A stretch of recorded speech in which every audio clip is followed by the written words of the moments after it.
سورۃ الحدید اعوذ باللہ من الشیطان الرجیم بسم اللہ الرحمن الرحیم ما اصاب من مصیبت فی الارض ولا فی انفسکم الا فی کتاب من قبل ان نبراها ان ذلک علی اللہ یسیر۔ ترجمہ ہے، زمین میں کوئی مصیبت نہیں آتی اور نہ تمہاری جانوں پر کوئی مصیبت آتی ہے، لیکن اس کے ظہور سے پہلے ہم نے اسے مقرر کر دیا ہوتا ہے۔ اس سے پہلے ہم نے اس کے ظہور سے پہلے ہم نے اسے مقرر کر دیا ہوتا ہے۔ ٹھیک ہے، یہ بات اللہ کے لیے بالکل آسان ہے۔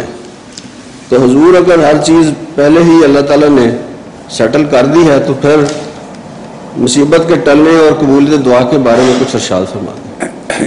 یہ دو باتیں ہیں، ایک تو ہے تقدیر کے مطابق چیز نازل ہوتی ہے، مصیبت جو نازل ہے وہ اللہ کے حکم کے ساتھ نازل ہوتی ہے، اور ایک اس کا مطلب یہ ہے کہ اللہ تعالیٰ کو علم ہے کہ چیز کوئی تقدیر کے مصیبت کب نازل ہوگی اور کیسے نازل ہوگی، اور اس میں دو مختلف پھر آگے حصے ہیں۔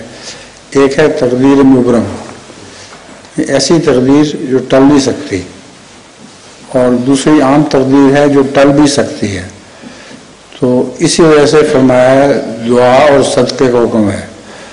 وہ تقدیر جو ٹل سکتی ہے وہ دعا اور صدقے سے ٹل سکتی ہے، اور یہ رسول صاحب کا حکم ہے کہ دعا بھی کرو اور صدقہ بھی دو، اور جو ٹل نہیں سکتی وہ مجبوری ہے، وہ انسان بے اختیار ہے۔